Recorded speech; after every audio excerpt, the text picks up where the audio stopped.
shop, the mismatch is immediate because they bring literal hot and loud into the space. Speaking of Tokyo's ramen shops, you can learn more about Japan's love-hate relationship with tourism here. And then there's the photo obsession. This one confused me like crazy until I understood what these photos actually mean in Chinese social dynamics.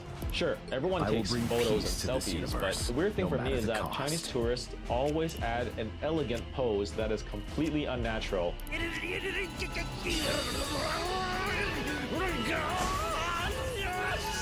For these travelers, the photo is the trip. Back home, everybody's keeping score. Your cousin Timmy posted Bali. Your uncle won't shut up about Tokyo. A shot with the Mona Lisa will say that you're a man of culture. You can afford to see the world. That photo's your scoreboard. And that's why you see tourists spending half an hour getting the perfect shot with the ridiculous pose while blocking foot traffic. That's why some will climb barriers, ignore rope stanchions, and risk damaging ancient sites. Because if you miss the shot, you've got nothing for the scoreboard. So a tour guide's 5-star review comes down to whether everyone got their WeChat-worthy flex. The whole day bends around that single deliverable. And of course, the tour's gotta get their WeChat shot too. Hence the obnoxious matching group outfits and flags. Chinese tourists also have a fundamentally different understanding of what customer behavior means. In China's rapidly modernizing service industry, assertive customer behavior signals power and status. That means being direct about problems, speaking loudly to get attention, and expecting immediate response. These kinds of behaviors are the markers of how much you matter. Customer assertiveness demonstrates that you have the economic weight to demand service. But internationally, this same behavior leads us from rude, entitled, caring behavior. Let me ask you something. How intelligent do you have to be to take a food order? So the signals completely flip. Then there's Mianzi, or face. When confrontation happens in public, face-saving dynamics can push toward escalation. The Malaysian coffee incident started as a service dispute, but it escalated after public confrontation, after the barista and the customer were both locked into a visible social conflict with everyone around watching. Now, throwing coffee at someone is wrong, but understanding why conflict escalates differently in different cultural contexts is the difference between a stereotype and an explanation. At the end of the day, a lot of this is different operating systems crashing into each other with no translator installed, and that's exactly what's starting to change. The third force is pure math, and it's both the reason the stereotype feels so real, and the reason it's already starting to break down. Remember that 150 million scale? Just 1 in 10,000 of those travelers were troublemakers, approximately 1 bad apple in a bunch of high schools. That would still mean 15,000 troublemakers getting their shenanigans put on blast on the internet. Meanwhile, 150 million respectful visits go completely unreported. Nobody posts, look at all these Chinese tourists lining up patiently and saying thank you, because that's not a story. The result is a rude tourist stereotype that doesn't match the accurate data, but feels true because the evidence is everywhere you look. And this is where the story usually ends. Viral videos reinforce the stereotypes. Rinse and repeat. Staging a bad optics abroad and treats it as a national image problem. And they responded in a way no country has. They tried to legislate manners. Way back in 2013, the government published a 64-page guide to civilized tourism, and the specifics tell you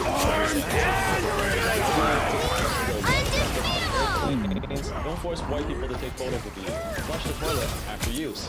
Don't leave footprints on toilet seats. And for those who didn't get the last one, it's because most people in China use squat toilets and don't want to use a Western civic one. These were mandates, not suggestions.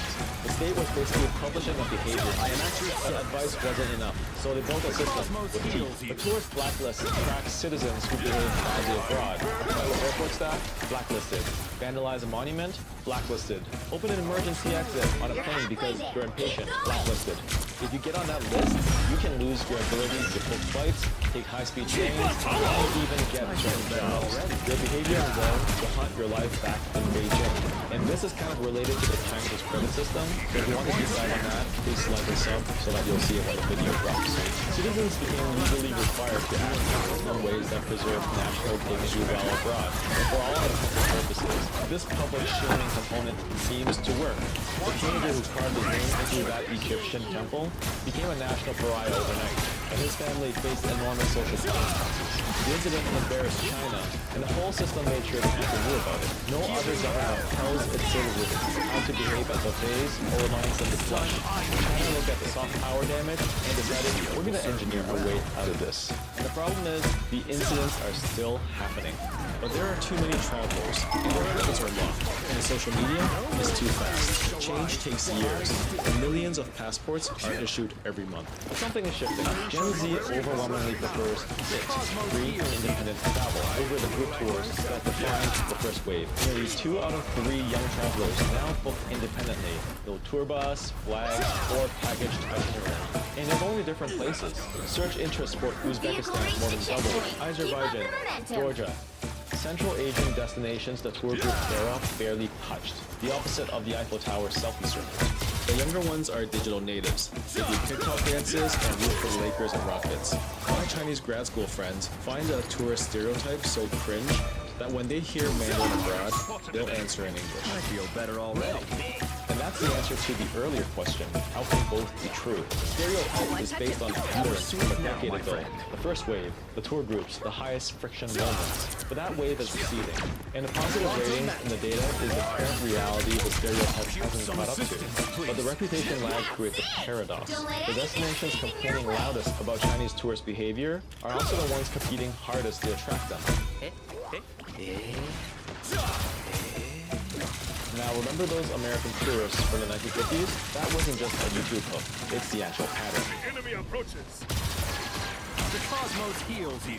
Everything I've described, the friction, the stereotypes, the eventual adaptation, has happened before, multiple times, with different countries. British tourists with new industrial wealth flooded continental Europe, and local populations mocked them as uncultured nouveau riche.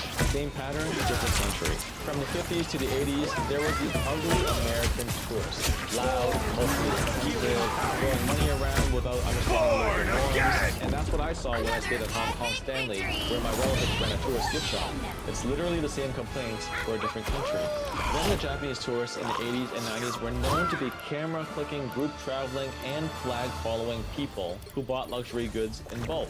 The stereotype was everywhere, and it faded as Japanese travel culture matured over 2 generations. The pattern is universal. Wealth leads to mass travel leads to cultural friction, and cultural friction leads to stereotypes. Stereotypes that fade as people figure out travel etiquette over a couple of generations. China is currently following the exact same curve. But here's what makes China's version different from every country that came before. And the numbers tell you why. Chinese tourism contributed significantly to global economic impact in 2024. Domestically, the sector supported 82 million jobs in China alone, roughly Germany's entire population hired in one industry. For destination countries, Chinese tourist spendings pay for hotels, restaurants, and retail. Countries like Australia, France, Thailand, Japan, and Korea's tourism recovery over the past 2 years tracks directly with Chinese visitor volume returning post-COVID. And the policy tells a story.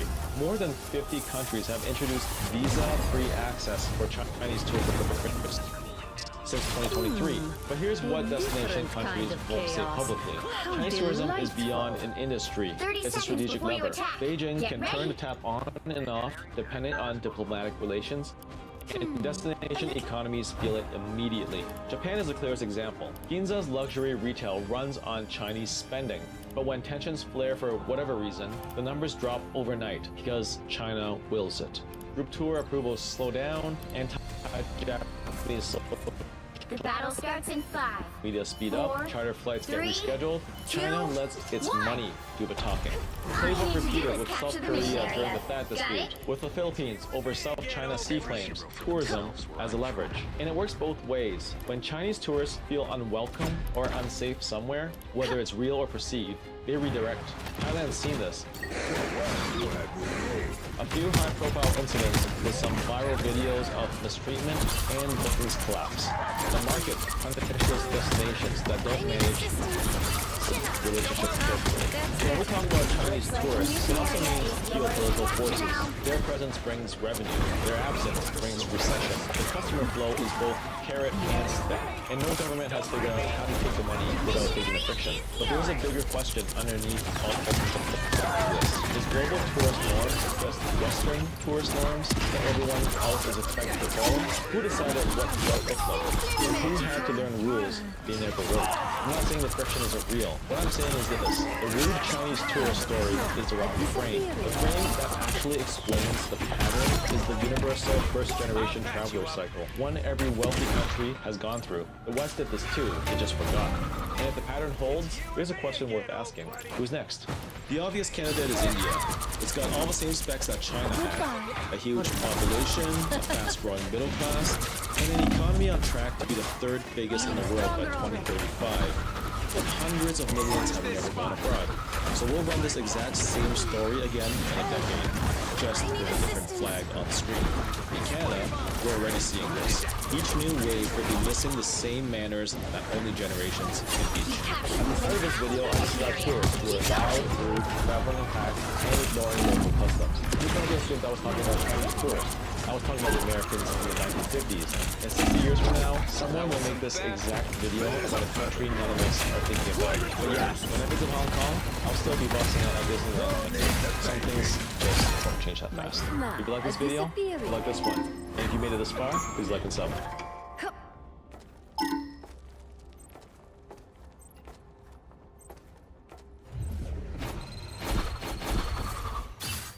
Glory is almost yours!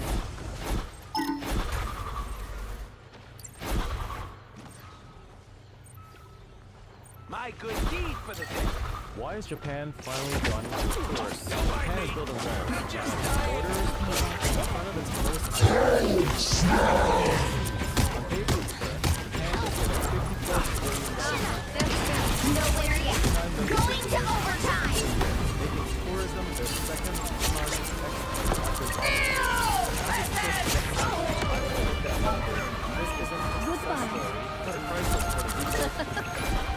Don't mess with the amazing Spider-Man! itself against its own people, turning one of the world's most welcoming cultures into a country of Double kill! barriers. And when people say Japan has always had huge tourism, they're wrong. What we're seeing now is unprecedented, faster growth than the 2010s boom. I'm John and I study East Asian societies. And in the next few minutes, we're going to walk through the 4 hidden forces, the invisible operating system running beneath the surface. He can pull my ass off anyway if I don't have my wall. So, yep. And why the pattern we're But it seeing in does help. Japan is about to go global. A phenomenon known as over-tourism, and it's causing problems across 30 Japan. seconds before you attack. Get ready! In the 1980s and 1990s, Japan averaged 2 to 3 million visitors annually, and most of that was business travel. Domestic tourism was the real power. Japanese people traveling within Japan. Foreign tourism was a priority. Then came the 2010s.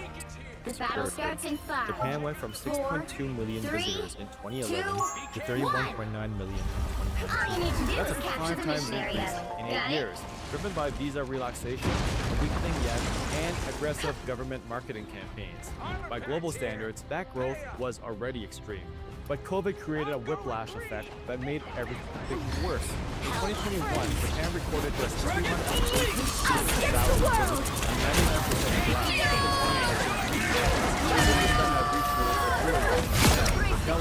tour operators.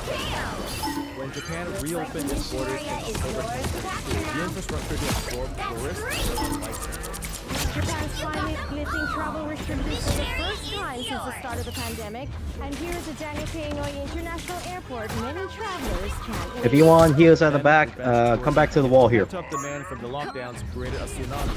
In 2023, Japan recorded over 25 million visitors, over a 6.5 times increase from 2022. By November 2025, they'd already hit 39 million, on track to surpass 40 million this year.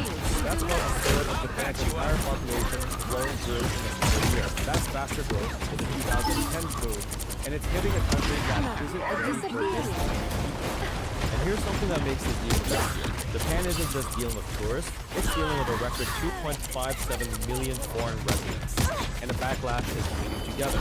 On the street, a local can't tell whether the person blocking the temple path is a tourist staying 3 days or a foreign worker moving down the block. The frustration of over-tourism and the anxiety over immigration are fusing into one reaction. It's driven by visibility. I am Saving my walls. 10 seconds. in another video. But for this one, we're focused on the tourism track. The 2010 surge was rapid, but it happened over nearly a decade. Businesses had time to adapt. Infrastructure expanded gradually. The post-COVID surge suppressed that same growth into 3 years. Now as the opposite. Because 70% of Japan is under mountains, tourists are forced to use a tiny footprint.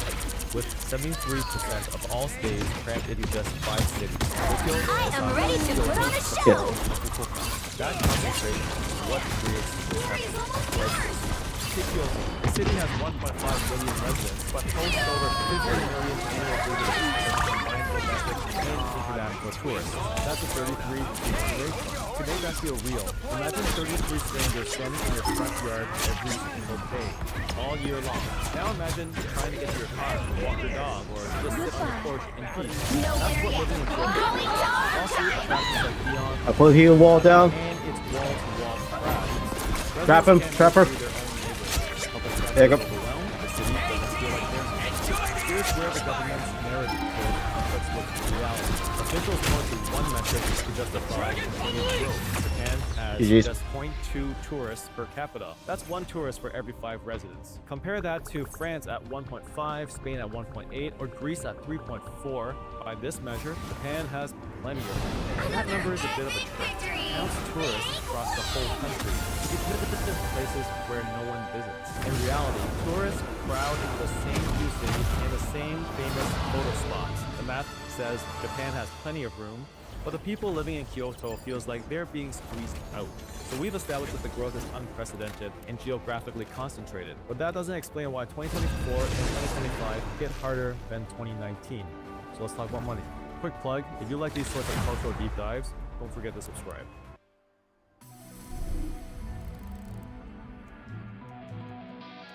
On July 3rd, 2024, the Japanese yen Pick your hit hero. Or 161.62 villain. I'm not against judging. the US dollar, the lowest exchange rate since 1987. That's a 37-year low. You Since don't have December to be a witch 2019, to the find yen the had magic in this depreciated world. But it does 44% help. against the dollar. For American tourists, that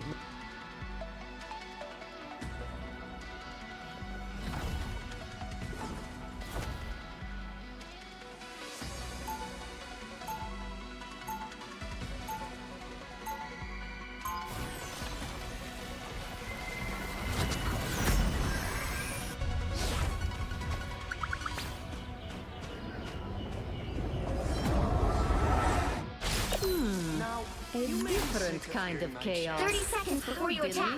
Get ready. You don't have to be a witch to find the magic in this world. But it does help.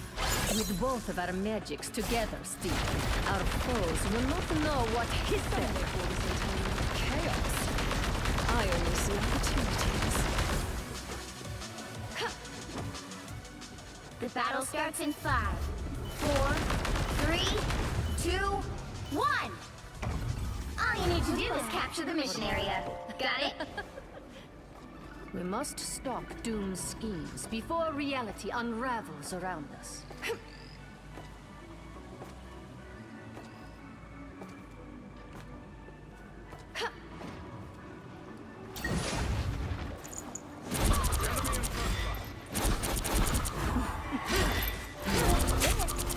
Feeling stronger already.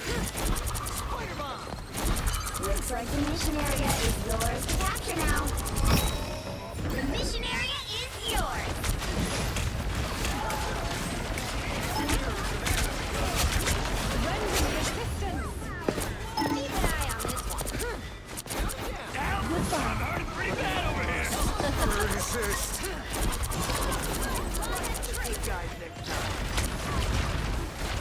Ah, it's hot.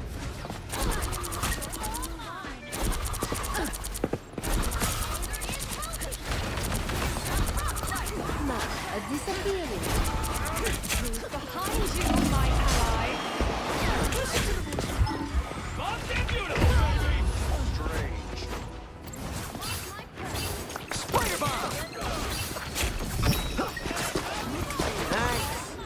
Watch out, they're headed our way!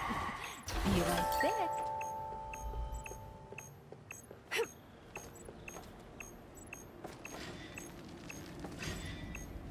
You've captured more than half of the mission area. Keep going. Their forces outnumber ours. Control lost. You're not going anywhere. Now, a disappearing. Being stronger already. They got me good! I can use a hand! Revealed. I have many things. Be right back.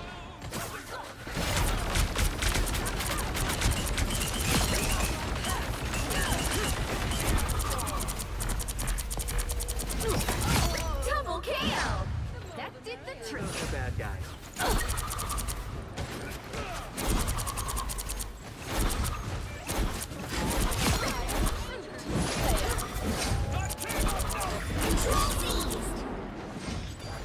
Many faces. Goodbye.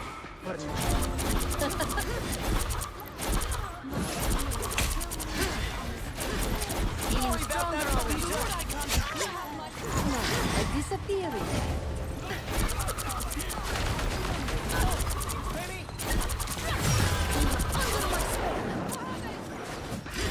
We are undefeatable. Yours. Bring on the chaos. Come on. You get away!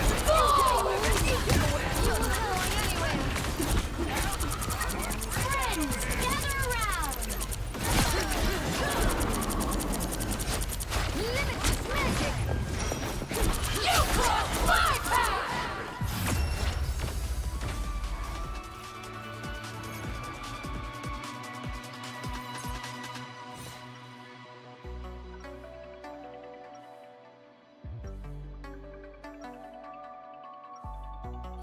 Let's see if I can remember that new spell Steven taught me. Chimichanga's Cajun style! Ancient secrets revealed. 30 seconds before you attack. Get ready. There is great chaos in you, woman. Chaos and darkness. You're one to talk, Venom. It was not an insult. We find it strangely attractive. Somehow you just made me want to save the universe. The battle starts in 5, 4, 3, 2, 1. All you need to do is capture the mission area. And on January Got 11, it? 2024, Malaysia and Singapore officially took their partnership to the next level, and MOU was signed to establish the Johor Singapore Special Economic Zone, the JSSEC. The idea is simple: make it easier for businesses to operate on both sides of the border. Wow! Feeling stronger already. Don't mind me. Looks like the mission area is yours to capture now.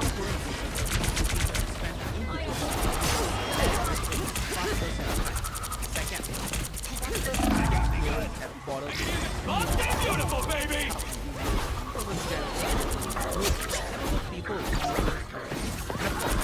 Mission area is yours. Sorcerer Supreme. You should all be very proud. I have many. Singapore businesses consider moving some of their operations to Johor Bahru. It's really a number question. In Singapore, prime office space rents at about $90 per square foot per month. But in JB, also prime office space monthly rents at Armed and $5 dangerous! Doesn't that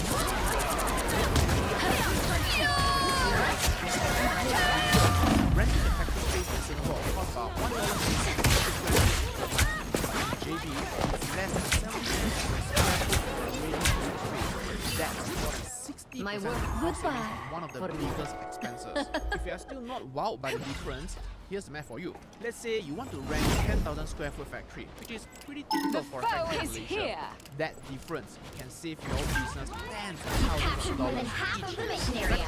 Keep going? will make that difference even higher. And while the usual salary of average employee in Johor is around We are undefeatable! young, Stop that beautiful, baby! I'm fine. Don't mind me over 4 times more. And I'm sure these figures might Head to my step. count again. Why is surveyed by the Reborn from Singapore the Business goodbye. Foundation found that 93% of Singaporean business owners are curious about opportunities in Here is almost yours! already having some operations in Johor. So personally, I think there's some You get away with it! You get away with it! You get away with it! ready to awaken.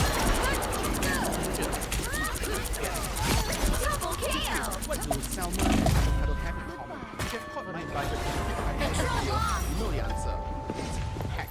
That's right, tax rates are one of the biggest factors consider using where to set up their business. Going back to Shenzhen, one of the reasons we became such a business powerhouse was the slash corporate trade on the 7% down to 50%. That feeling stronger already.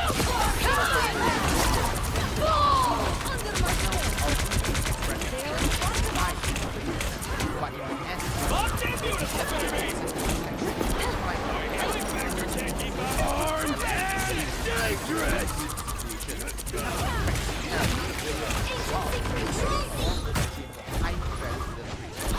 Nowhere yet! Going to overtime! Bring on the chaos!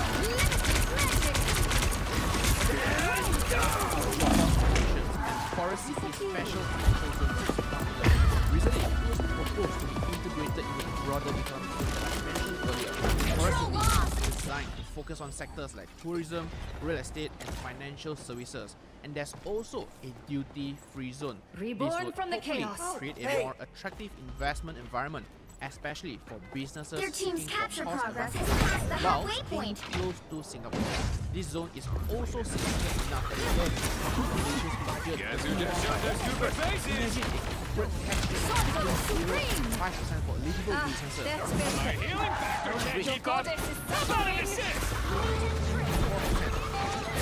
Global financial services, financial technology, We are undefeatable! especially Stop that beautiful, baby! make that forest into a attractive option for companies to Another key incentive for now was the 0% concessionary tax rate for up to 20 years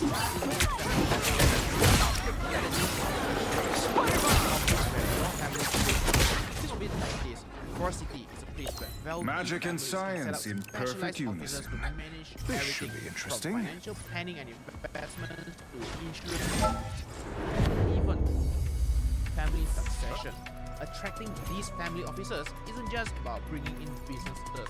It can actually transform the whole economic landscape.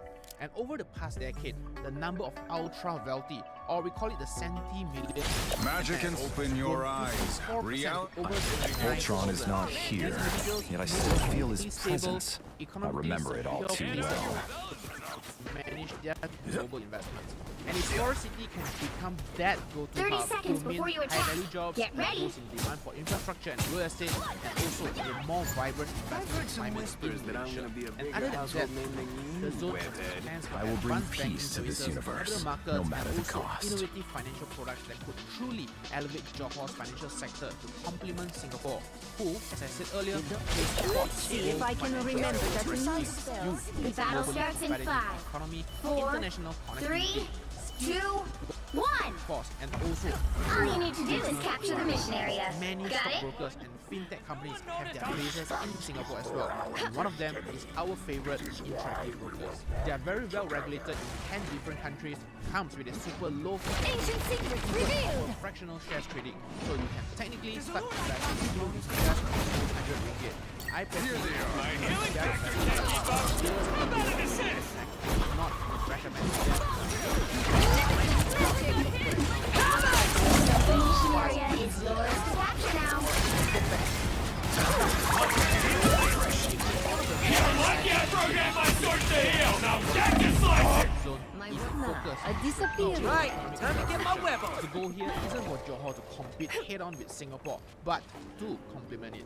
Johor has the space and cost advantages to attract activities like manufacturing and logistics, which require more land and are more cost-sensitive. Meanwhile, Singapore can continue focusing on high-value services such as trading and advanced research centers. So, manufacturing is one of our key focuses. Fashion sectors like electronics, electricals, and long leading up.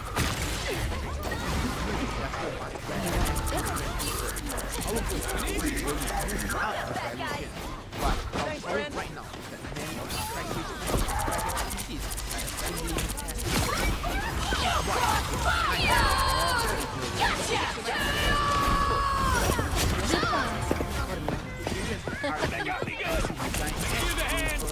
Maybe a foot.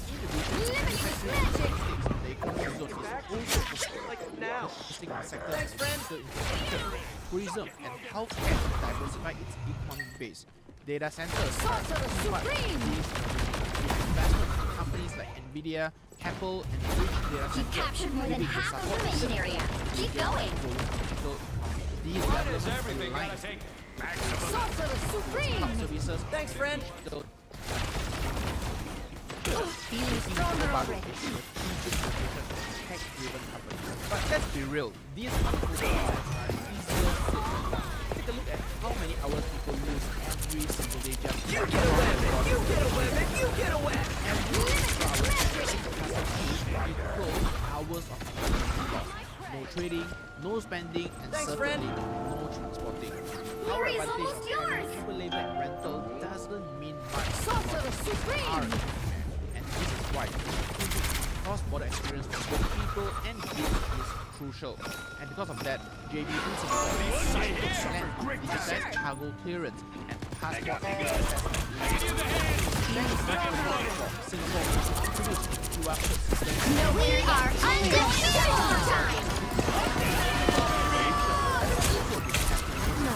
undefeatable time.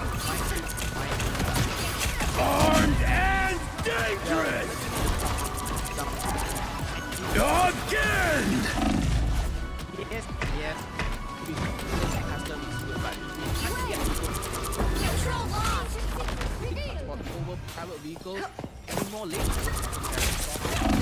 matter how many lanes you build, congestion at the border won't magically disappear if everyone is still driving their own car. And that's why the Rapid Transit System, RTS link between JB My and fate Singapore isn't sealed is yet. such a crucial part of the plan. So this RTS link aims to provide a faster, more efficient way for people to travel between the two. Limitless Expected magic. to be fully operational by 2026. And when it's done, both carry 10,000 passengers. Judge! Jury! Executioner! That's good. Singapore, this means less time stuck in traffic and more time. Or let's also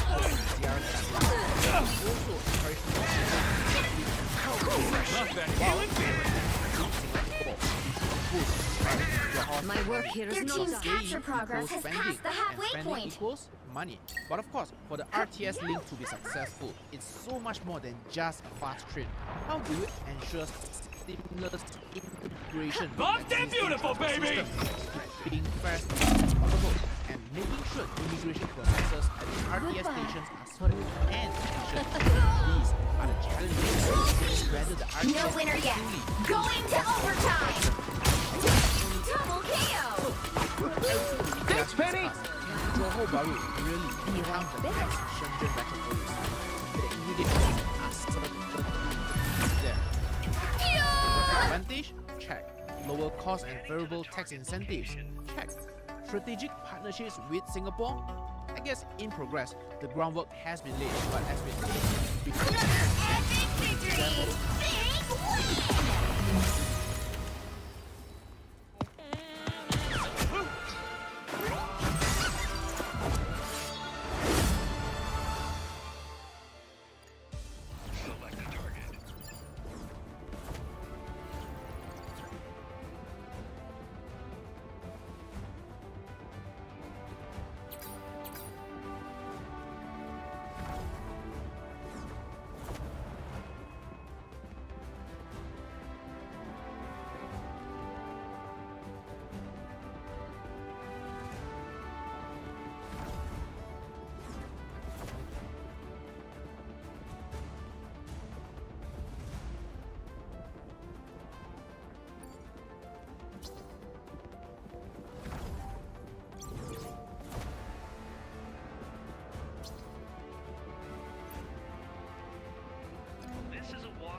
Malaysia and Singapore, two nations linked by more than just a narrow strait.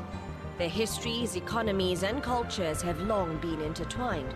Now, a bold initiative promises to bring them even The right closer. heroes could make all the difference. The Johor Singapore Special Economic Zone, or JSSEZ. It's being hailed as a game changer, a catalyst for growth. But will it be the breakthrough both countries hope for, or just another ambitious plan on paper? At the 11th Malaysia-Singapore Leaders Retreat on January 7th, about a year after an initial deal was inked, Malaysia and Singapore formalized the JSSEZ agreement, setting the stage for a new era of cross-border collaboration. In the corridors of Putrajaya, policymakers Ultron view is the not SEZ here, as a yet I cornerstone still of feel his Malaysia's presence. national We'll be coming in growth 30 strategy. seconds. The Stay goal? strong. 50 high-value projects in the next 5 years, generating more than 20,000 skilled jobs.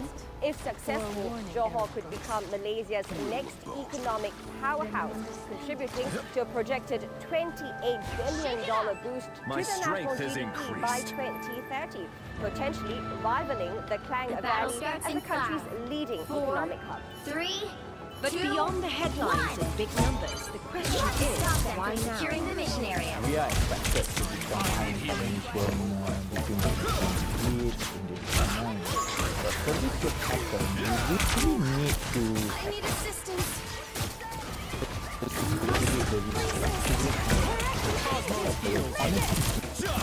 moving away from You are safe now. one that is based on commodity, Healing power. thing. If you want that create value and IP, and for this to happen, we do need infusion of I feel better already. wave of anchor investment, and I think that is the big step for Malaysia and Singapore to really see that there's a lot more commonality. For decades, trade and investment have built a strong economic bridge between Malaysia and Singapore. And the figures speak for themselves. In 2020, bilateral trade between the neighbors soared to $79.8 billion. I need assistance. For Malaysia, this SEZ could mean billions in foreign investment, fueling broad creation and diversifying its economy. For Singapore, it's about greater access to land, talent, and lower operational costs. The key really is we have to go for winning outcome. It's not you win, I lose, or I win, you lose. I think this is the winner. The companies look at it carefully, plan their expansion carefully, and have complementarity between the two economies. And take advantage of the relative strength of the two. I think this will allow the project to continue. And the project will continue to evolve. The JSSEZ spans more than 3,500 square kilometers, about 4 times the size of Singapore, and is designed to be a regional economic powerhouse. It features 9 flagship zones across Johor, including strategic hubs like the Iskandar Development Region, the Forest City Special Financial Zone, and the Pengerang Integrated Petroleum Complex. And this isn't just about industrial growth. The SEZ is designed to drive innovation across 11 key areas, including several new priority sectors. And the number is just right because I think it takes into account what is happening in the world and it takes into account for these 11 sectors. I believe it's not that much, but more importantly, complements the economies of Klang Valley. To ensure that happens, Malaysia launched a series of initiatives to sweeten the deal for investors, ranging from tax incentives to infrastructure grants, simplifying the process of setting up businesses. But state investment believes that real growth in the SEZ demands more than just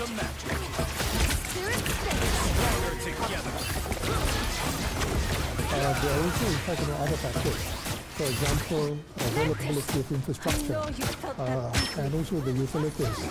And the other important factor is actually the availability of the skill of talent. We particularly require the model that is going to be developed. A similar model has already transformed economies elsewhere. In the 1980s, China designated Shenzhen as an SEZ. Gathering proximity to Hong Kong, it rapidly developed into one of the world's most important technology hubs. We hope to surpass this because Johor Singapore SEZ is a very unique design. It's also the idea is that even the government support, but the private sector must drive development and investments. And Johor Singapore SEZ also has a very unique position because it is in the center of a fast-growing Asian. Some assistance, please. With the right execution, observers say the Johor Singapore SEZ could be a major turning point for Southeast Asia, setting a new benchmark for regional collaboration. I think it's potentially a game changer in the sense that first, it is a G2G collaboration, and also I think in this current climate where the new US administration keeps talking about tariffs and other kind of unilateral measures, the global free trading system seems to be under a little bit of pressure.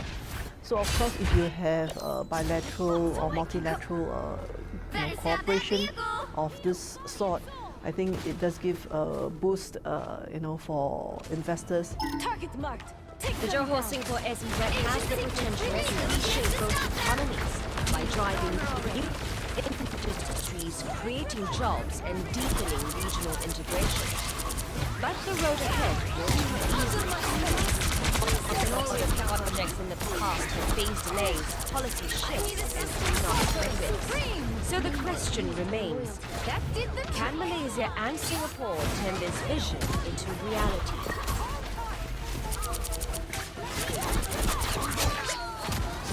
Ancient secrets revealed! He stopped them in their tracks! What's happening? I'm hit! That's better. No.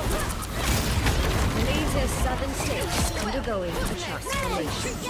Once seen as Singapore's quiet neighbor, Johor is now one of Malaysia's fastest growing economic hubs. New developments and infrastructure upgrades are reshaping the state, pulling in capital and talent.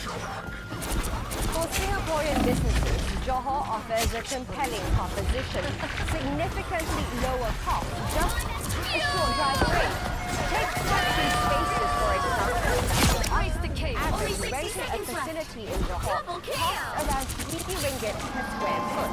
Businesses would have to pay more than double of that for such space in Singapore. Labor costs are far more expensive in Singapore too. The median monthly income in the city-state is about 6.5 times that in Malaysia. This competitive edge is already attracting global investors, particularly in the tech sector.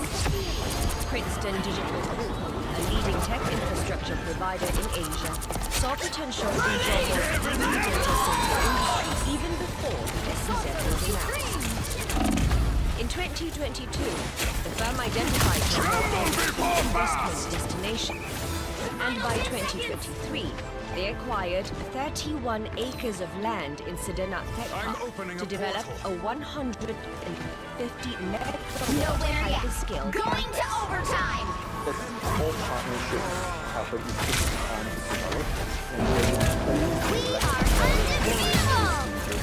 But very quickly we've always decided that we wanted the data center to be designed by built and operated by a Malaysian team.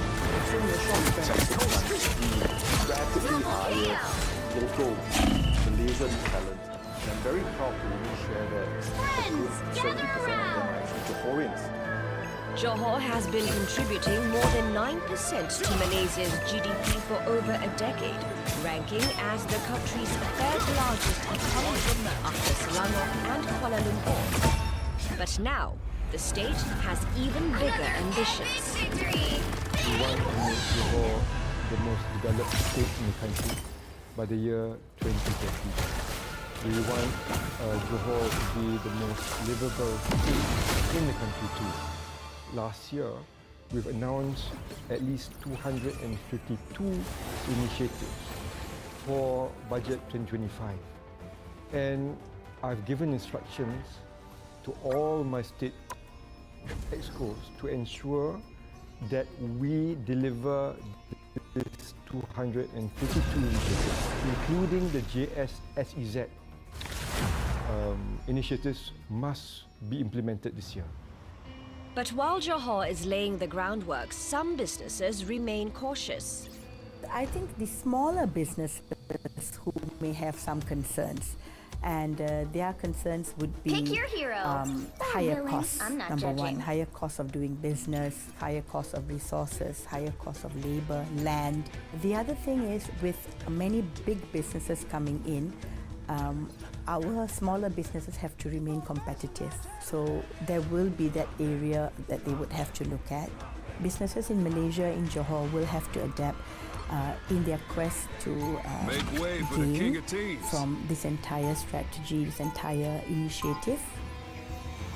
Experts also emphasize that infrastructure, roads, You and me transport about to and put on a logistics hell of a must show. match investment pace. Make way When for we the look king of into teams. how Iskandar, Malaysia, was developed, not 30 all seconds 5 before you zones, attack. in fact, it Get was ready. actually developed, and executed at the same time. Because we acknowledge and we take cognizance of the fact that some of the zones are relatively undeveloped. It will take a bit more time. We need to review from time to time on this particular readiness. That infrastructure challenge extends beyond the zone. Both Malaysia and Singapore have acknowledged that the success of the SEZ isn't just about attracting investments, but also about ensuring the seamless movement of people and goods across the border.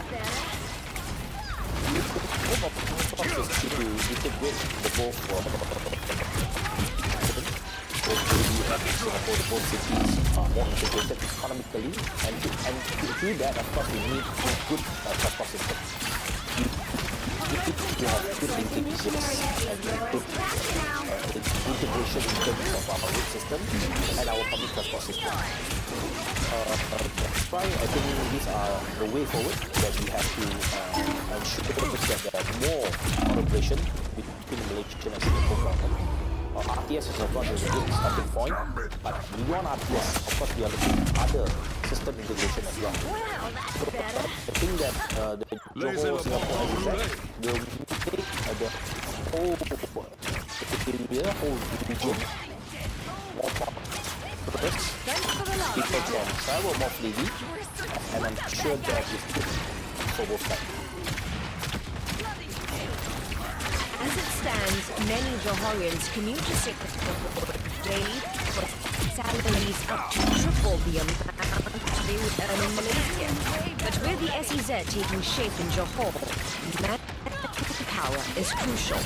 We have to make sure that job offered the SEZ is really necessary. Company will from moving to Singapore, so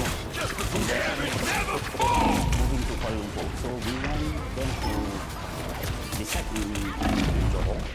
Their team's capture progress has passed the halfway We point. have to think about the salary, the infrastructure. On the ground in Johor Bahru, change is unfolding rapidly.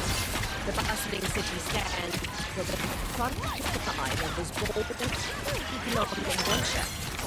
Residents wonder how it will impact their lives and future. Mungkin akan ada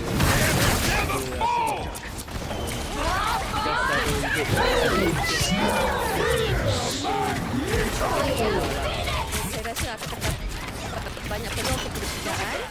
Taraf kehidupan lebih tinggi. I think we get to strengthen our ties with the country and bring in new technology, new knowledges for all fields.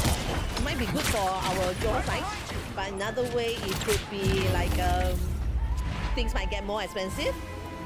To address the rising cost of living, the Johor government is building more affordable housing and providing basic necessities for its people. The state also aims to offer higher salary packages for locals in key sectors and expand upskilling opportunities at local universities to attract and retain talent. Through our 6 pillars, one of it is basically 30 seconds before you attack. Get ready. These are some of the things that state government can do. I know that look all too well, Sheriff. You've got to make sure that anyone that stays around this area must have a sense that it's not just about working here. I know, Mona. They can live and also. But if we gotta be fighting this fight, Johor's transformation let's get to do it is side by gaining side. momentum, and across the causeway, businesses are watching closely.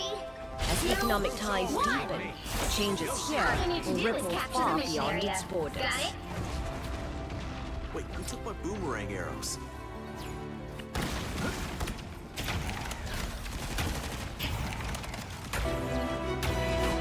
You're ready for action, folks. Battlefield ready again. Armor packs here. Hey up. Just what the doctor ordered. The Johor Singapore Special Economic Zone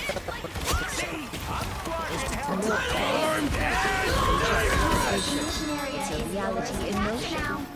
Johor's government is positioning the SEZ gateway for investment.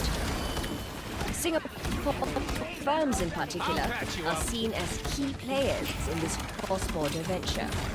The Singapore Business Federation reports that over 190 countries have already signaled their interest to explore opportunities in the SEZ.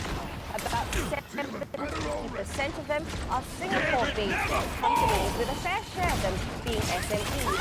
Nearly half of these Singapore companies are looking to expand overseas for the very first time. Now, the remaining 30% are international-based firms, signaling that the SEZ's potential extends far beyond these borders. Just what the doctor ordered. Some companies have already secured the opportunity, taking the SEZ's incentives as a signal to act fast and establish a foothold before competition. One of them is FarmBite, an online agri-food firm under Johor State Investment Arm. This is real firepower! Foreign businesses moving into Johor. I believe it's about achieving conglomeration. Singapore has always been a hub of global ideas. Johor has always had land utility rates, which is, I think they're making this happen.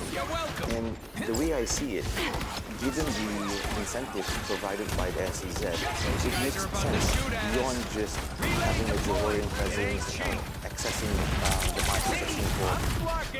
The company had long been looking for the right partner to expand its operation, and that partnership came in the form of Artisan, an agri-tech firm from Singapore. While FarmBite offers local farming expertise and infrastructure, Artisan contributes its technical know-how to vertical farming, from rural installation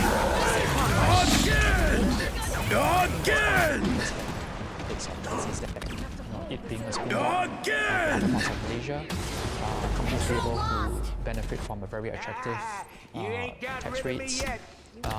R&D opportunities are also valuable in the SEZ.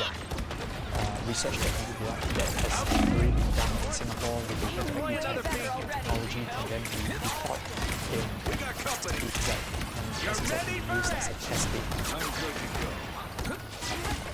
for systems that can then be deployed in Johor and other parts of Malaysia. The SEZ aims to do more than just foster cross-border collaboration. It aspires to be a regional hub. Experts say this could set a precedent for how trade zones are structured across Southeast Asia, creating new pathways for economic growth. If the SEZ takes off, then it will be a significant kind of effect on the rest of ASEAN countries. Hey, do you want to get in the game as well? You know that this kind of cooperation actually does work. So instead of bilateral, you could of course down the road expand it to something that's a more ASEAN-wide kind of arrangement, and hopefully that will attract a lot more ASEAN partners to come on board as well. But the SEZ is also emerging at a time when global trade is fragile. Rising protectionism, fractured supply chains, and escalating geopolitical tensions are rewriting the rules of the game. As economies scramble to shield themselves from uncertainty, businesses are being forced to rethink their foundation, where they operate and where they can really thrive. There's a wave of political uncertainty. The whole US-China tension is resulting in global restructuring of supply chain. I think Johor Singapore SEZ has a chance to compete for some of these restructuring of global investments. Some of the companies who are interested are some of the Chinese companies, who are looking at restructuring their supply chain so that they can move some of their operations to our part of the world. And ASEAN is an oasis in that regard. Investor interest alone won't guarantee success. The real test for the SEZ lies in its execution. Its ability to deliver on promises, not just on paper, but on the ground. With billions of dollars at stake and investor confidence hanging in the balance, the pressure is on policy makers. Any major investments into those countries, into Johor, for example, is not for 5 years, 10 years, it's even 15, 20 years. So at the back of the mind, I think businesses are always concerned whether there'll be continuing enduring commitment between both governments, to implement many of these measures. In the past, political shifts and bureaucratic hurdles have derailed ambitious cross-border projects such as Iskandar Malaysia in Johor.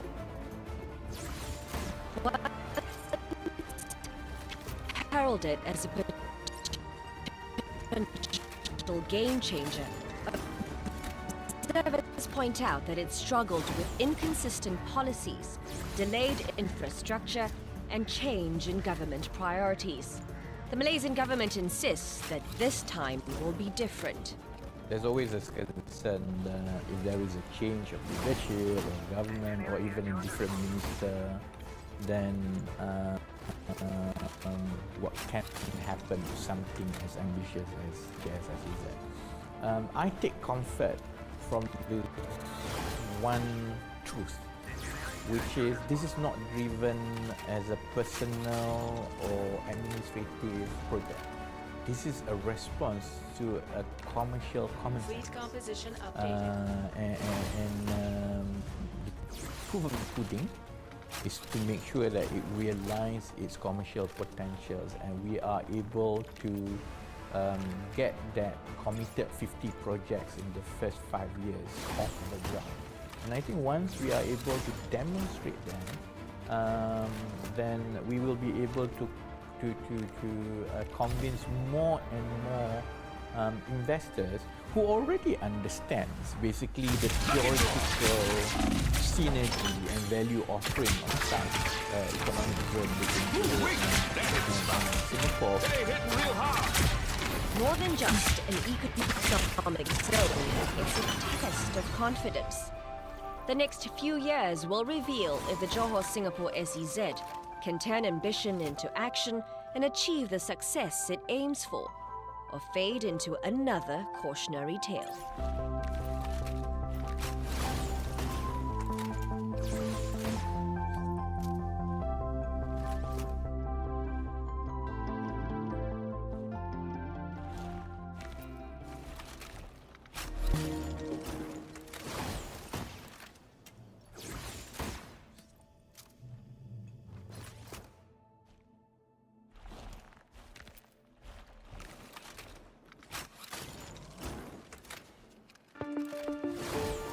over the state of Johor in Malaysia, data centers are sprouting up.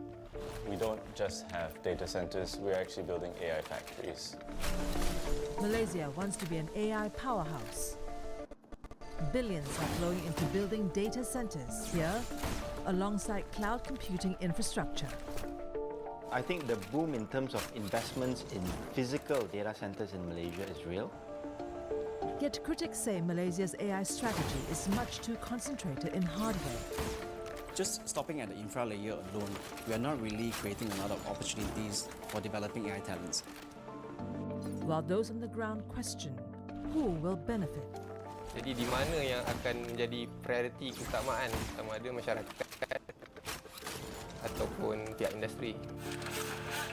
What obstacles stand in the way of Malaysia's AI dreams? The data center actually consumes 2 times the electricity of a city of 300,000 people.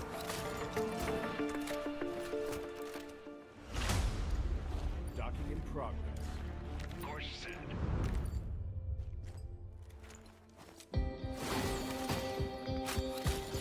I'm showcasing this platform that we built for the vendor. This is text-to-speech. Then you can have, for each voice profile, we have set 5 distinct styles. These days, AI chatbots are ubiquitous. But there's something different about this one. It speaks Malay. Salam sejahtera. Semi-formal. Saya Audi dari Mesolitika. Ejen AI yang boleh bantu kerja-kerja yang membosankan. Awak nak buat apa tu, Dik? Some in Malaysia want to create their own large language AI models, or LLMs. Models that understand how Malaysians actually speak.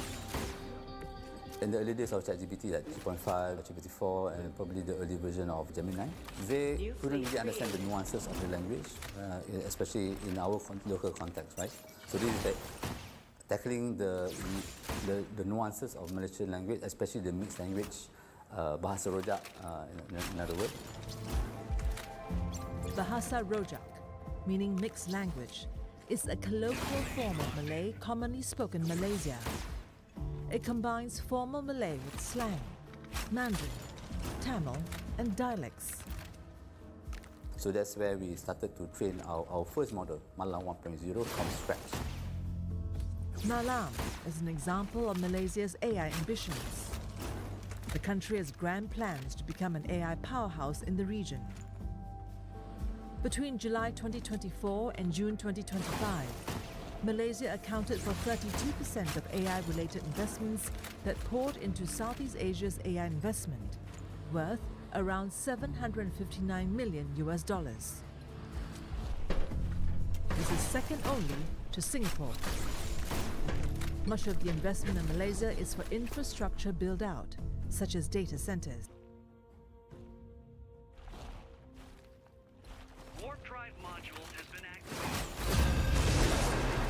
After this interview, I was threatened with legal action and told my career would be ruined if I published it. So here it is. All right, let's see it. You'll need a top-notch team to win My this pronouns are one. she, her. I am here representing for Mammies for Trans.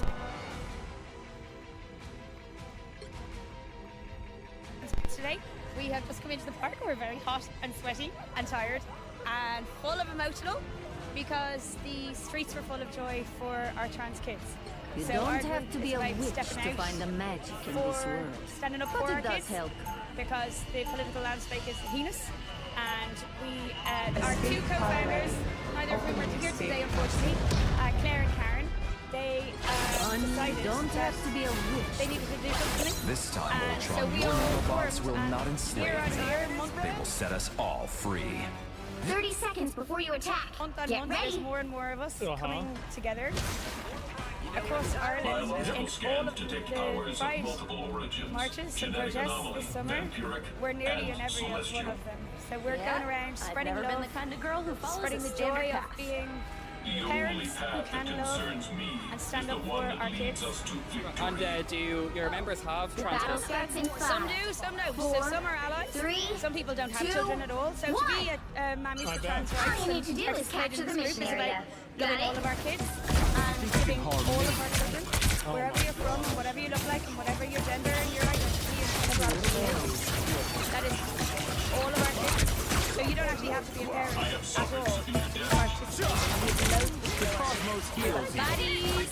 We got man, The oppression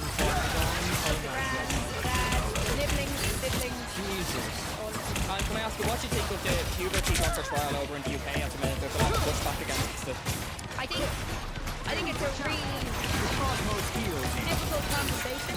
I think they did puberty blockers to kids who are having early puberty anyway. I don't know why it's different when it's a trans person. And that's where I think if this is a mechanism that's going to keep a kid alive rather than as an intervention. Let me change my gender or I'm going to kill myself. Oh, right. Yeah, that's called a mental disorder. Yeah, if you want to kill yourself as a kid, you need to be committed to a mental institution. Why would we do that when we do that to an 8-year-old who's having early puberty? Where the whole age comes from, right? So why? Oh my god! I think it's quite different. Like in the past report, it says that puberty blockers are likely to cause things like osteoporosis within young children and debunked by many scientists at this point. So I don't think it's something that we need in Ireland to bring in and stand over. See, I think at the moment that these people make an appeal to like an authority, like, oh, it's been debunked. This is real firepower! The moon haunts you! So while they do try to use the authority as a justification, they don't require they would do You are nothing! Community and for all of our people here, there is research available and people doing research in this country that we can look to the best models of healthcare. So for instance, people are going to Iceland to look at their models of healthcare just because there are neighbouring countries. Quantum Iceland's massively subsidized by Denmark. We are in this together. Healthcare that is failing feel better significantly already. the trans community. I don't think that's the place to look, and I don't think we need to import that here. That's Greenland? Oh, sorry. No, you're right. That is Greenland. Excuse me. I was wrong. prior to the past report, there was countries like Sweden stopped prescribing puberty blockers to children under 16. It was doing a lot of damage. Isn't it crazy that Leif Erikson actually is the one who named Some assistance, please. 700 years later, he's still there. He's still there. That's crazy. Sure. I mean, I'm not a scientist or a medical person, I'm a parent. And like, my job is there to advocate for my child's safety and life. Blockers might be cirrhosis down the line versus a dead child. There's also another study that shows that Born again! actually got hooked, so the argument that a dead child or a trans child doesn't really make a lot of sense. Well, there's significant studies that would say, like the Trevor Project will say that one adult in a trans life who stands beside them significantly reduces the suicide. So I mean, I guess, like again, I'm not a scientist, I'm a parent. So what I know about science is that whatever we want to, if we want to buy something.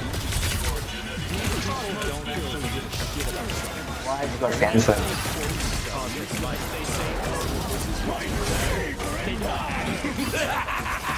This is real firepower! Against the world! The moon haunts you! Play for rationality or science healing like that. They want in the process of trying to basically skinwalk your ideology against you to allow them to do whatever disgusting weird shit they're trying to do.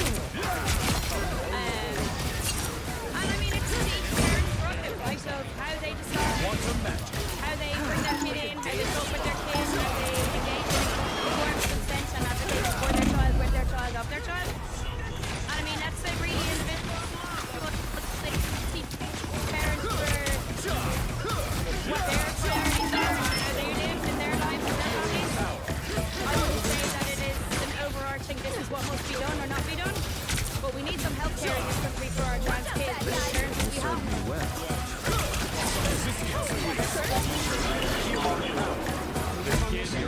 parent needs to be in it. The kid needs to be in an institution so they can be rehabilitated from the abuse that they have to deal with from the parent, and the parent needs to be in an institution because they want to see how to try. Almost there. Don't turn back now. Us against the world. Heaven!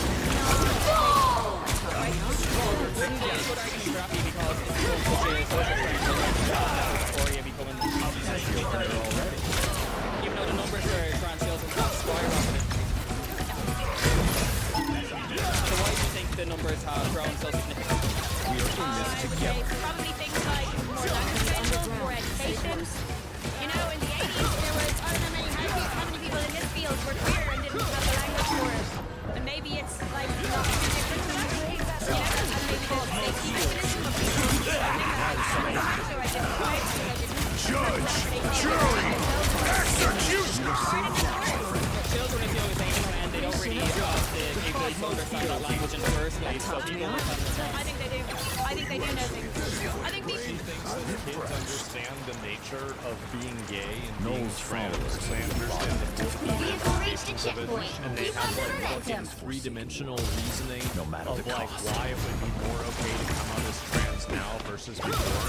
Like, I'm sorry, but like if you're a parent and you have an 8-year-old kid and you think your kid is trans and you're possessing them in the other gender's clothes and you're trying to get them on puberty blockers and stuff, you need to have that kid taken away from you and you need to be brought up on charges. This is an insane, disgusting thing. The fact that we're allowing people to do this at all will be looked at historically as an evil. It is an evil that we are allowed.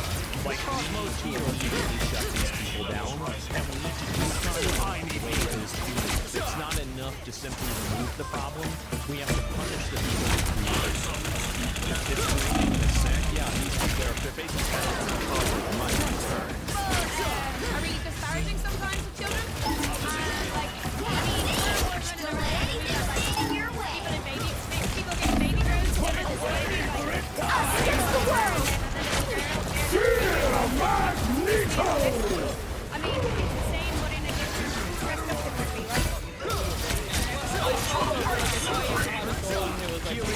And the difference is that, like, they're actually Born again! because they're born a biological male. So, like, that's kind of like a pretty big difference, though, right? It's like, you know, you're gonna get a bully clothes for bullies because he's actually a bully. Like, I feel like that's a pretty good better already. Quantum magic. I'm a girl. It wouldn't actually be a girl, though.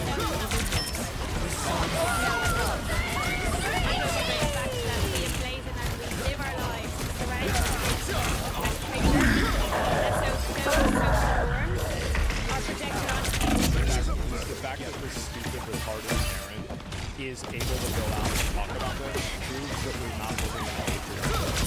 Because the patriarchy that I dream of would never allow a person to cause most heals you. Only 60 seconds left. I wish you were right, and that means you're actually right. The world is a better place. Still affected that anyway. Double kill! How is that not This is also, and this is another really big component to like what their ideology is that biological realities children can't consent to. So it implies that they can allow children to consent to other things because they can't consent to a biological reality such as puberty. It's a false equivalence that's created in order to open the door to allowing children to consent to sexual behavior. That's what they're doing. How is that okay? But a child who has the language to say, this is how I'm feeling today, this is how I'm feeling tomorrow, why don't they have the language? I mean, if our job, and as our job as parents, is to lead and inform and educate and listen to our kids, if they're going to tell us something, certainly to my mind, from my job as a parent in my house, this is the only place that it matters to me. It's my job in my house to listen to my child, and it's another parent's Well, job. why don't you just give them infinite candy? Why not, like, whenever your kid says, I don't want to exercise, I just want to sit all day and watch TV and sit on the iPad and eat gummy worms for every single meal, why aren't you giving him gummy worms? Why are you telling them that he has to go to bed at a certain time? So why is it that, for example, a child can't make a decision on what they want to eat on a day-to-day basis? They can't make a decision on when they need to go to sleep on a day-to-day basis. They can't make a decision on, you know, like what they're going to wear to school, but they can make a decision on their gender. How does that make any sense? There's no reasoning to this at all. You'll need a top-notch Why would you team to win default this to one. an 8-year-old's judgment or viewpoints on something as important as their gender? It doesn't make any sense. In their house to listen People to are their child. lunatics, And as I say to my kid, our rules are our rules. Their rules are their rules. Just because they do something doesn't mean that we're going to do it or you're going to be allowed what your friends are doing, right? Yeah, so you can do whatever you want. So Make I way have for the my king own of rules, thieves. and one of them is you can change your gender. You as charged up as I am, Would you Aaron? let a child Sure get hope a so. tattoo? Well, no child is allowed to get a tattoo until they're 16.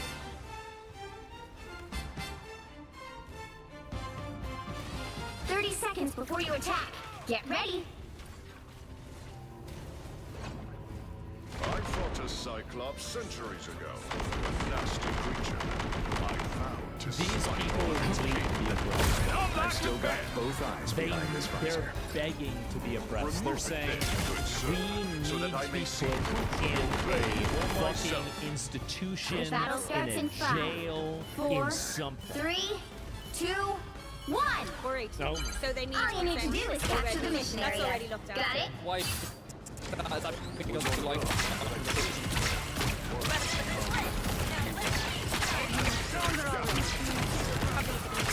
Wait, that hit the spot. A helping hand. Kill them.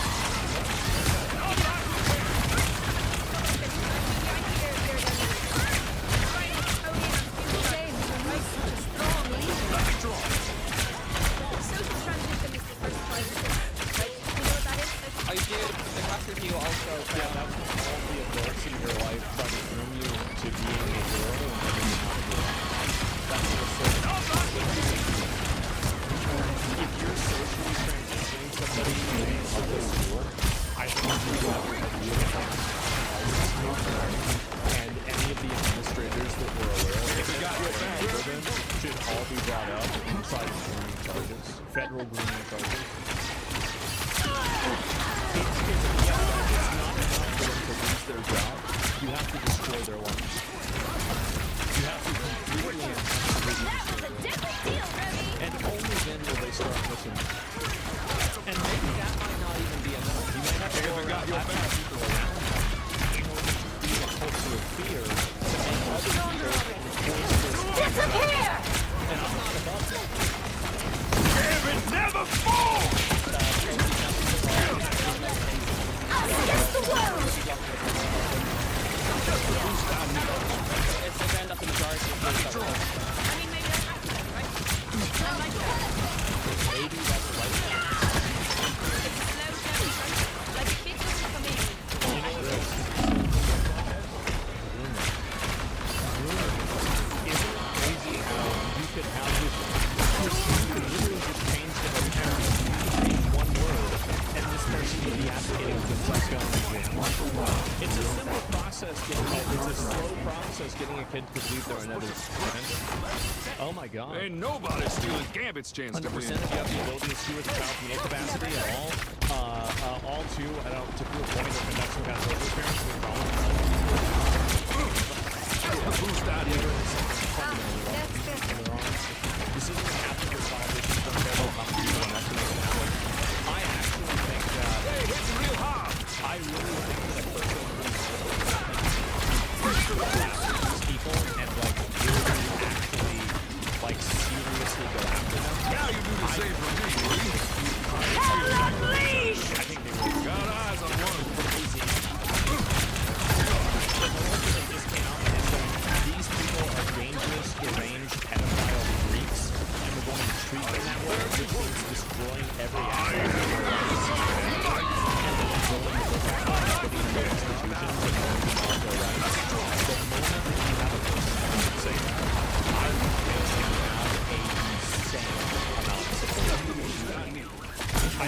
tired of these weird freaks running around trying to run systems.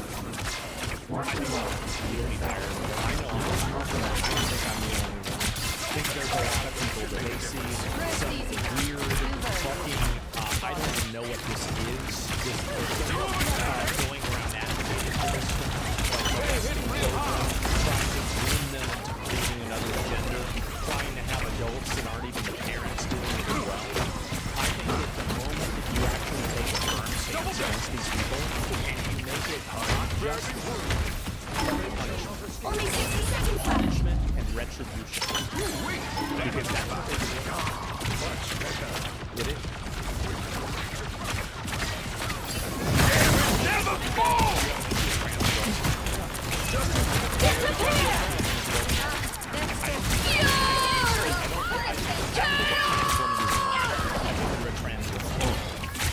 But I don't know if you with the person transitioning. I'm not going to tell you that, like, I'm not going to say that, like, you're not allowed to say that. That's just like, against the world!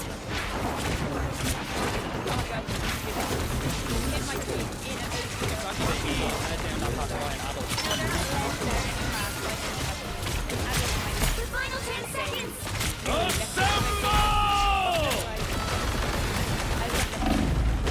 Now I'm gonna have to go work. Nowhere yet! Going to overtime! It's one for one.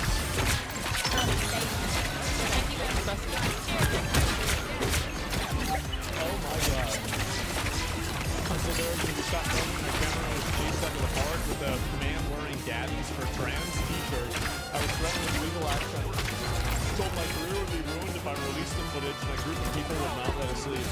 This is also another reason why you need to go after these people, because they'll go after you. Straight for prison, At the time, I agreed to not publish it because the situation had become increasingly confrontational and I didn't think it would be worth it.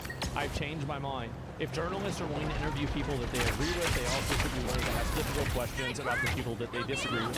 You hear claims about the Cass Review, the most comprehensive independent study of the pediatric gender medicine to date, has been debunked. You also hear Iceland Grave as a model for children's gender care.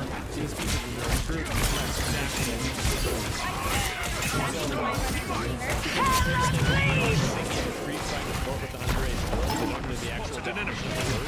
well, whenever there's a creep trying to flirt with an underage girl, it's fundamentally an adult trying to coerce a child into sexual behavior or into some sort of sexual activity. This is the same thing.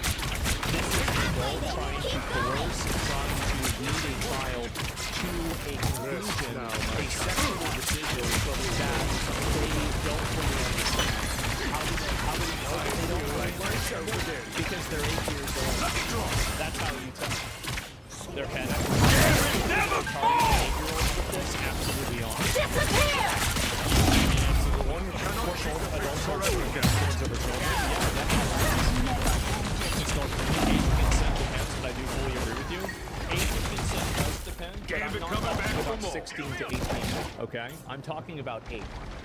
8 is a very different conversation than 17, okay? Like, I think we all know that. And obviously, like, 20 years old is, that's your own decision. You're not being groomed at that point, right? Unless it's kind of like weird fucking youngish thing, like, you know, like inhale or something, right? The problem is that you allow or appear you don't feel being trans, you have to be okay with trans kids, because it's not adults that make the kids trans. You want nothing! So you think that it's the adults that make the kids trans? I think that there are people out there, so this is my opinion, right?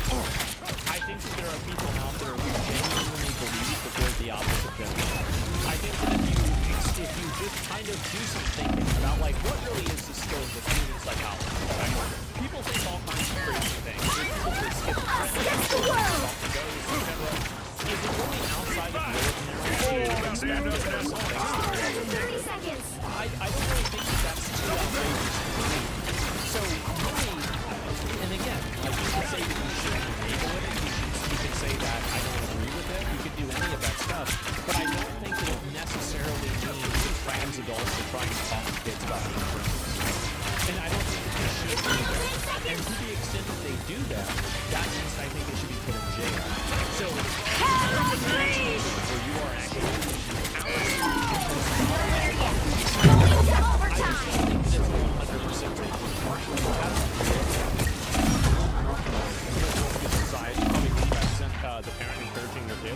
Well, it's limited. It's mothers encouraging their kids to be friends so they can use them as social. They can say what they want. I think that's it. They can say what they want. Uh-oh. Oh, this is... Uh-oh. Man.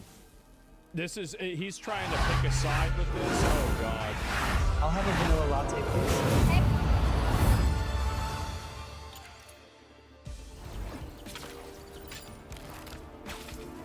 No. No. I'll have a vanilla latte, please. Hey, this guy wants a vanilla latte. I'm not a guy. My pronouns are she, her. I'm sorry. She wants a vanilla latte. Hey, did he want this iced or hot? She! I am a she! Shit, I am so sorry, dude. I mean, man. I mean, man. She!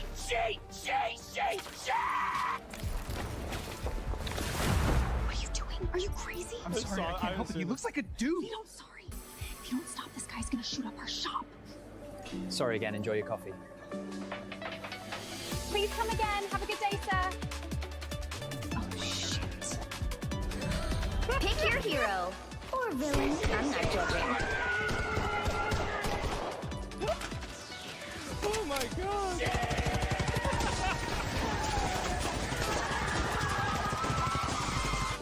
Jesus Christ! People are really having fun with this character, huh? I wonder if this character is going to enter the AI cinematic universe. I wonder if they will, because it's been people really like this a lot. They do. And act exactly like that, I guess so. And it's just fucking ridiculous, but that's the way that people are.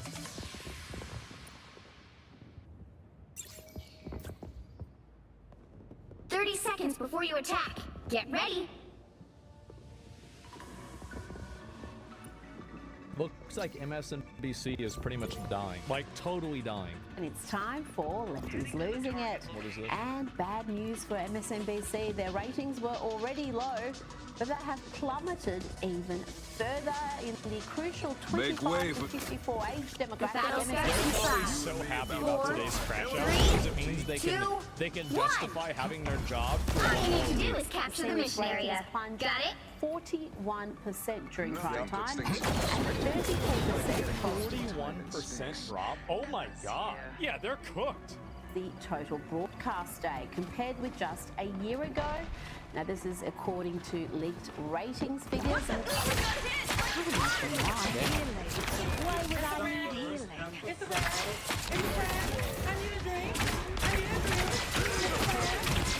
The mission area is yours to capture now.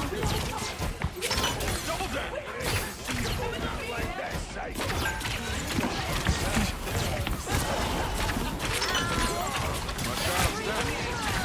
We got your back. Well, that was wow.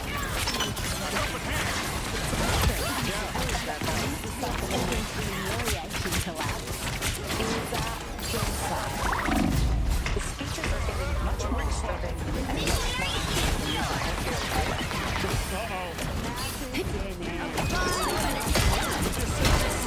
Every single time. Can't keep this game down for long. Trump's speeches. They're not getting more unhinged. It's the exact.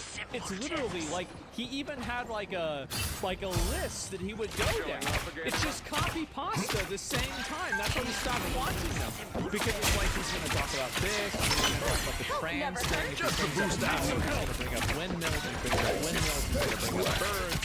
If he brings up birds, he's gonna talk about it being a cemetery underneath the windmill for the birds. He just always does the exact same thing, and then he'll always end with, you know, again, Ukraine. Time to cut off speech. What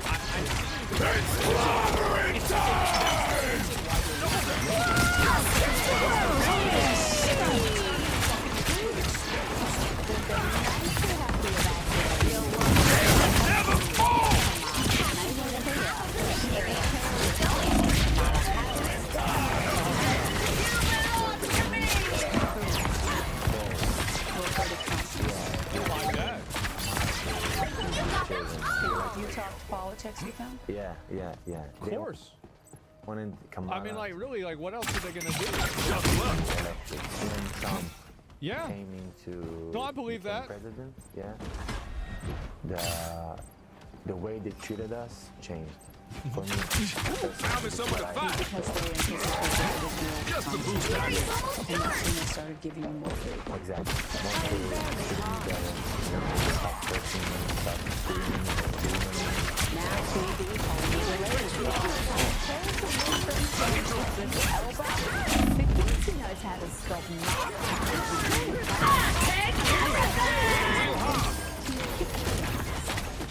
No winner yet. Going to overtime.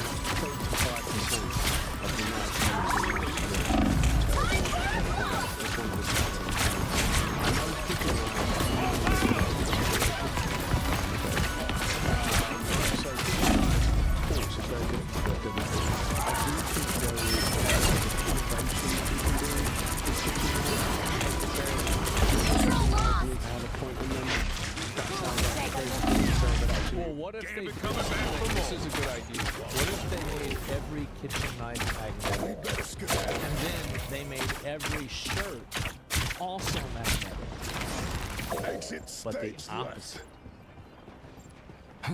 Yeah, it would reduce. Just the boost I need. That should be way to sort of look at it. In a country in crisis. I'm sorry, but yeah, let's look at that.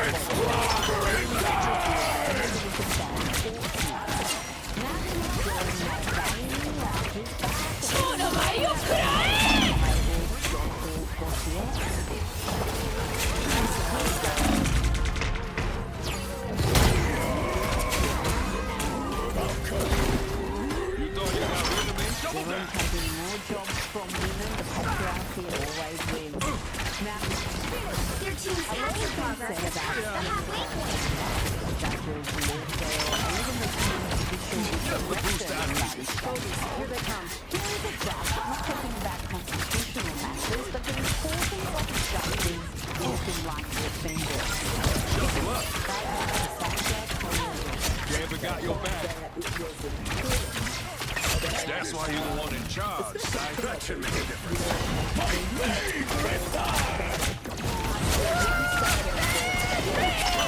Against the world. They've almost got it. Yeah, that's tough. If the judge was black, they're going to give me a better sentence. Wow. Just like the founding fathers wanted. No winner yet. Going to overtime. Wow. What a good way to do this. By the way, the judge's own son is in jail for murder. Murdering his wife, sticking her in the head. Check him out.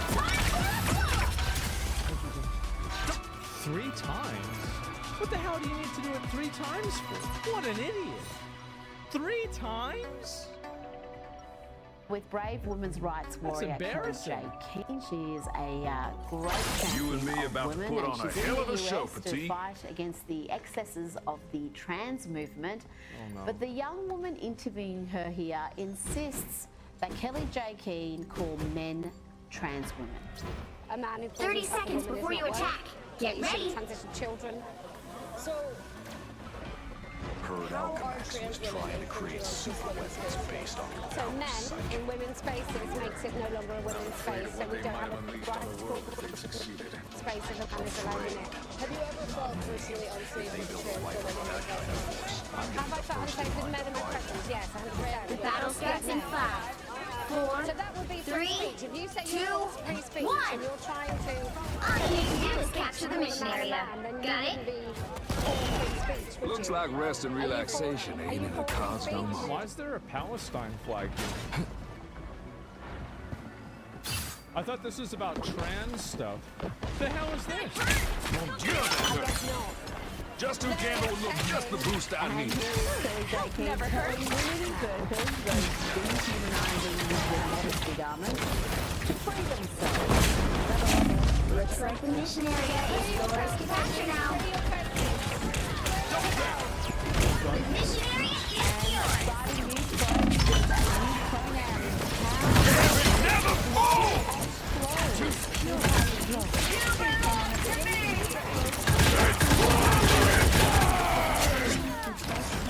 you do the same for me, please. Which can be important symbols for gender. Alright, now let's see how to use these pronouns in a conversation. I miss Kim so much. Have you seen Flo today? Yeah, I ran into Flo at the library earlier today. Flo was working on Flo's presentation. This is the girl from Progressive. That's confusing. Oh my god!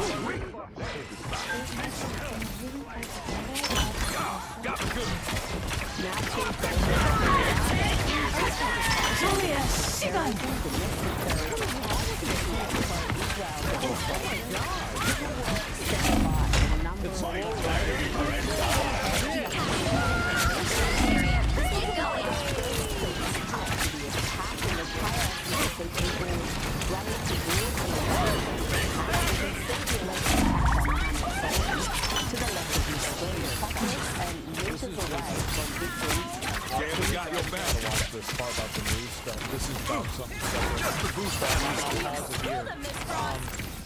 The thing is that your automata Reddit is removing hundreds of posts. Do you know why? It's because you guys, like, let me just address this first, okay? Let me address this first. The media, I think, is losing a tremendous amount of its power. And I think the reason why the media is losing its power isn't necessarily because of like stuff like this. It's because they're putting out information that's not newsworthy, it's not informational, it doesn't help you. So why is the Nowhere yet. Going to overtime. Why it's fake. And so, like, for example, like Trump was the same speech every single time, but now in the Trump speeches, he was doing the same thing every single time. So that's the real issue that happens, right? And you're correct, yeah, 100%. Judge, jury, executioner! That's my way. David coming back for more. Like, I mean, 41% collapse is fucking insane. Like, that is a crazy level of fucking collapse. It's unreal. Yeah, remember, we're supposed to be scared of everything? Well, the reason why they want you to be scared of everything is because if you're scared of everything, no winner yet. Going to overtime. The news to find out how to avoid it the next time. David never falls!